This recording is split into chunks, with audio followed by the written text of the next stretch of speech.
Hello everyone, apex classes के digital platform पर आप सभी लोगों का हार्दिक स्वागत है। बच्चों, वीडियो के इस भाग में हम लोग डिस्कस करने जा रहे हैं बड़ी आंत के बारे में। इससे पूर्व हम लोगों ने बात कर ली थी छोटी आंत के बारे में। छोटी आंत का पूर्ण रूप से विस्तृत अध्ययन हम लोग करके आ चुके हैं। इस भाग में हम लोग बड़ी आंत के बारे में अध्ययन करने जा रहे हैं। याद रहे कि बड़ी आंत के साथ साथ में इसी भाग में हम लोग गुदा के बारे में भी पॉइंट्स पढ़ लेंगे।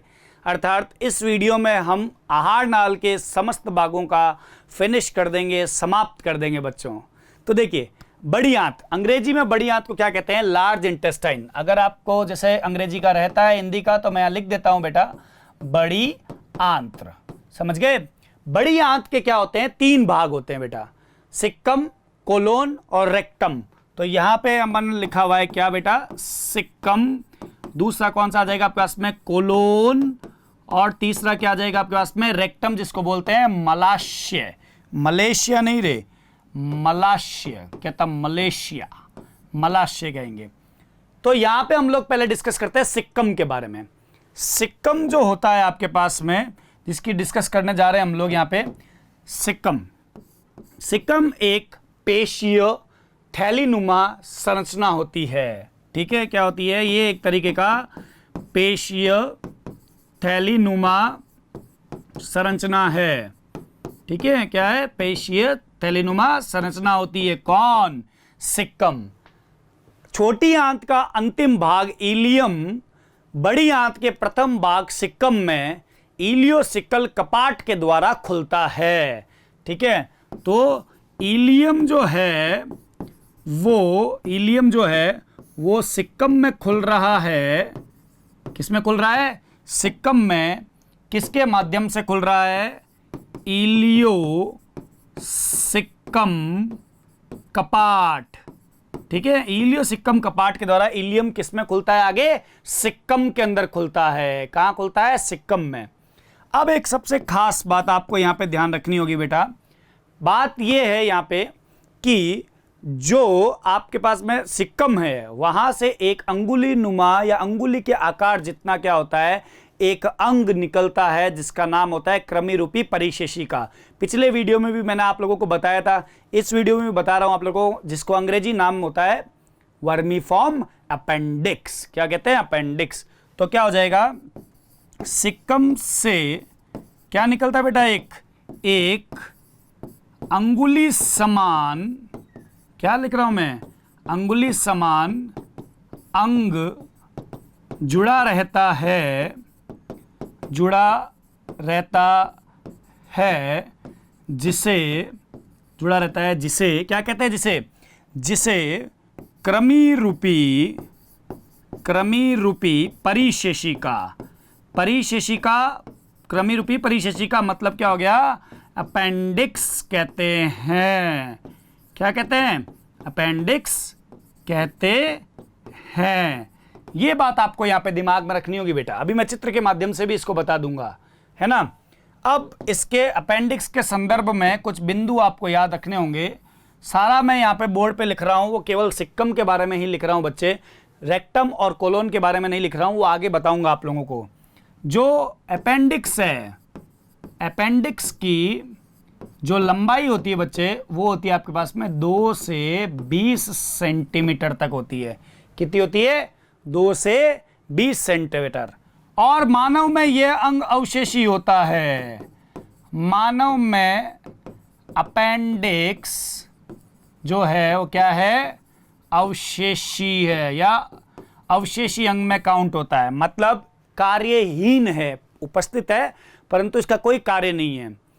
पहले के टाइम पे जब ऐसा मानते थे, बुक्स में लिखा हुआ है कि ये सेलुलोज के पाचन में सहायक होता है ना। लेकिन मानव जो है वो सेलुलोज खाता ही नहीं है इतना ज़्यादा, तो पाचन की आवश्यकता ही नहीं है सेलुलोज की। एक और बात याद रखिएगा, इसमें जो खरगोश होता है उसमें ये बहुत ही ज़्यादा विकसित होता है, क्योंकि वो मुख्य रूप से क्या करते हैं? सेलुलोज आदि वस्तुएं या आदि भोज्य पदार्थ को ग्रहण करते हैं। समझ गए बच्चे? अब इसको एक बार डायग्राम के द्वारा देखते हैं कि डायग्राम में कौन सी चीज़ को कहाँ उपस्थित बता सकते हैं हम लोग। देखिए, सबसे पहले हाइलाइटर को यूज़ करते हुए मैं बता दूं, ये आपके पास में जो है, ये आपके पास में है वो है इलियम। क्या है? इलियम को दर्शाया है मैंने इस तरीके से आपके पास में। इलियम आपको पता है कि आगे क्या आएगी, यहाँ पे इलियोसिकल वॉल्व आ जाएगी। और ये इलियोसिकल वॉल की सहायता से कहाँ पे खुल रहा है, ये पार्ट क्या है आपके पास में, सिक्कम है। क्या है आपके पास में, ये पार्ट सिक्कम वाला भाग है ये बेटा, ठीक है। और सिक्कम से जो अंगुली नुमा संरचना निकल रही है, अंग निकल रहा है, ये आपके पास में क्या है, अपेंडिक्स है। क्या है, अपेंडिक्स। तो इतनों का नाम पहले हम लोग दर्ज कर देते हैं यहाँ पे, जिससे हमको एक आइडिया लग जाएगा। देखिएगा जरा यहाँ पे आप लोग, पहले मैं इसका नाम लिख देता हूँ। ये क्या जाएगा आपके पास में, इलियम। क्या जाएगा, इलियम। और जो इसका नाम है मेरे पास में, यहाँ पे लिखने जा रहा हूँ, ये आ जाएगा क्या, सिक्कम कपाट। क्या जाएगा, इलियोसिकम कपाट। और इसका नाम क्या आ जाएगा आपके पास में, क्रमिरूपी परिशेषी का अंग्रेजी लिख रहा हूं बेटा मैं यहाँ पे, अपेंडिक्स। क्या जाएगा, अपेंडिक्स। और ये भाग आपके पास में क्या है, सिक्कम वाला भाग है। कौन सा भाग है, सिक्कम वाला भाग है। देखिए ये भाग सिक्कम वाला आ गया। अब बड़ी आंत का दूसरा भाग क्या होता है आपके पास में, कोलोन होता है। कोलोन के स्वयं के 4 भाग होते हैं। किस प्रकार मैं आपको कोलोन के भागों के बता सकता हूं, आप लोग देखिए, थोड़ा सा आपको यहाँ पे नज़र लगानी पड़ेगी बेटा। ये जो भाग आपको नज़र आ रहा है, जो ऊपर की तरफ बढ़ रहा है, यहाँ से लेकर के यहाँ तक का भाग, ये भाग आपके पास में जो होता है वो कौन सा होता है, यहाँ पे असेंडिंग कोलोन। मैं बता चुका हूँ आप लोगों को भाग, तो जब हमने आर्नाल के भाग डिस्कस किए थे चार्ट के माध्यम से। और ये आपके पास में जो आएगा वो अनुप्रस्थ या ट्रांसवर्स कोलोन होगा। क्या होगा आपके पास में, अनुप्रस्थ या ट्रांसवर्स कोलोन। और ये जो भाग होगा आपके पास में, जो नीचे की तरफ गिरता हुआ भाग है, ये होगा आपके पास में डिसेंडिंग या अवरोही कह सकते हो आप लोग, डिसेंडिंग कोलोन होगा ये, ठीक है। और जो ये घुमावदार भाग आ रहा है आपके पास में, ये कोलोन आपके पास में कौन सा होगा, सिग्मोइड कोलोन होगा। कौन सा कोलोन होगा बेटा, सिग्मोइड कोलोन होगा। तो क्या मैं इनके नाम लिख दूं यहाँ पे, तो आपको एक आइडिया लग जाएगा। तो नाम देखिए आप लोग, ये वाला जो है आपके पास में पूर्ण रूप से, जिसको अपन क्या बोल रहे हैं, यहाँ से लेकर के यहाँ तक का जो आ रहा है, और ये हाईलाइटर रह गया मेरे पास में, कोई दिक्कत नहीं है, इसको वापस कर देते हैं। यहाँ से लेकर के यहाँ तक का जो भाग है वो आपके पास में किस में काउंट होता है, असेंडिंग कोलोन में काउंट होता है। ठीक है बच्चे, समझ में आ रही ना बात। यहां से लेकर के यहां तक का भाग जो है वो किस में काउंट होगा, ट्रांसवर्स कोलोन में काउंट होगा। यहां से लेकर के यहां तक का भाग किस में काउंट होगा आपके पास में, वो होगा आपके पास में किस में, डिसेंडिंग कोलोन में काउंट होगा। समझ रहे हैं। और यहां से लेकर के यहां तक का भाग किस में काउंट हो रहा है बेटा, सिग्मोइड कोलोन में काउंट हो जाएगा। समझ गए क्या। ये 4 भाग आपको यहां पे पता होने चाहिए सिग्मोइड कोलोन तक। अब मैं आपको यहां पे एक मेन जानकारी दे रहा हूं जो कोलोन से रिलेटेड ही है। जिस प्रकार हम लोग औतिकी पढ़ के आते हैं, तो औतिकी में हम लोगों ने ये पढ़ा होता है कि 4 स्तर होते हैं, सिरोसा, पेशीय स्तर, अधश्लेष्मिका और श्लेष्मिका। तो जो लार्ज इंटेस्टाइन है उसका जो कोलोन भाग है, उसमें जो पेशियां होती है, बाह्य अनुदेदरीय पेशियां होती है, उससे कुछ तंतु निकलते हैं, और वो तंतु क्या करते हैं, कोलोन में क्या करते हैं, कुछ पट्टियों या बैंड के रूप में क्या होते हैं, व्यवस्थित रहते हैं, और उन बैंड को बोलते हैं टीनिया कोलाई। क्या कहते हैं, टीनिया कोलाई। तो ये जो बैंड जिनकी बात मैं यहाँ पे आपको बताना चाह रहा हूँ, वो बैंड ये है, देखिए जो यहाँ पे ड्रॉ किया हुआ है, ये जो बीच में होता है, ये पेशियों का आपके पास में बैंड या पट्टियाँ होती है, और इसको हम लोग क्या नाम देते हैं, टीनिया कोलाई बोलते हैं। क्या बोलते हैं बेटा, इसमें टीनिया कोलाई का नाम दे रहे हैं। तो ये आपके पास में आ जाएगा क्या, टीनिया कोलाई। तो नाम लिख दूं क्या बेटा, यहाँ पे मैं यहाँ पे टीनिया कोलाई। क्या जाएगा, टीनिया कोलाई। टीनिया कोलाई क्या है, फिर से बात सुन लो मेरी। मैं ये कह रहा हूं कि जो पेशीय स्तर होता है, उसमें जो बाह्य अनुदेदरीय पेशियां होती है, उसके कुछ तंतु होते हैं, वो अंदर जा करके क्या करते हैं, एक बैंड के समान संरचना बनाते हैं। इसको क्या कहते हैं, टीनिया कोलाई कहते हैं। इन बैंड या जो पट्टियां होती है, इनकी लंबाई होती है बहुत कम होती है, जिसकी वजह से क्या होता है कि बाहर का हिस्सा भी क्या होता है, अंदर की ओर खींचने लगता है लार्ज इंटेस्टाइन का। ठीक है। तो होता क्या है इसमें बेटा, आपके पास में ये जो हिस्सा आपको नजर आ रहा है, ये भी अंदर की तरफ खींचने लग जाएगा, क्योंकि इससे टूट के तो बनेगा नहीं, ये कोई है ना। तो ये हिस्सा भी क्या होगा आपके पास में यहाँ पे टूट करके जैसे अंदर की तरफ खींचने लग जाएगा ये वाला, और एक पाउच की भांति संरचना बन जाएगी यहाँ पे। ये कुछ इस प्रकार है, पाउच की भांति संरचना है। तो इसको अपन क्या बोलते हैं, हॉस्ट्रा बोलते हैं। क्या बोलते हैं, हॉस्ट्रा। और हॉस्ट्रा टीनिया कोलाई के बीच बीच में तक रहता है, मतलब बीच बीच तक टकरता रहता है, मतलब बीच बीच तक एक्सटेंड रहता है, ठीक है ना। तो यहाँ पे हम लोग नाम लिखने जा रहे हैं अब किसका, हॉस्ट्रा का। तो ये यहाँ लिख देता हूँ बेटा आपके पास में, किसका नाम, हॉस्ट्रा। तो ये बात आपको क्या है, कोलोन में याद रखनी होगी। समझ रहे हैं ना मेरी बात को।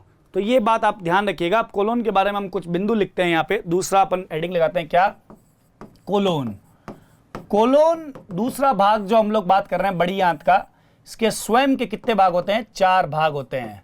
Ascending colon, transverse colon, descending colon और सिग्मोइड कोलोन। परंतु इनके बारे में हम अब यहाँ पे नहीं लिखेंगे क्योंकि हम पढ़ चुके हैं इनके बारे में। कोलोन में आपको मुख्य बिंदु क्या याद रखना होगा आपके पास में, कोलोन की जो पेशियां होती है, जो यहाँ पे आपके पास में आ रहा है, बाह्य पेशी, जिसमें कौन सी पेशी होती है, अनुदैर्ध्य। कौन सी पेशी, बाह्य अनुदैर्ध्य पेशी क्या करती है, पेशी के तंतु क्या बनाते हैं, टीनिया कोलाई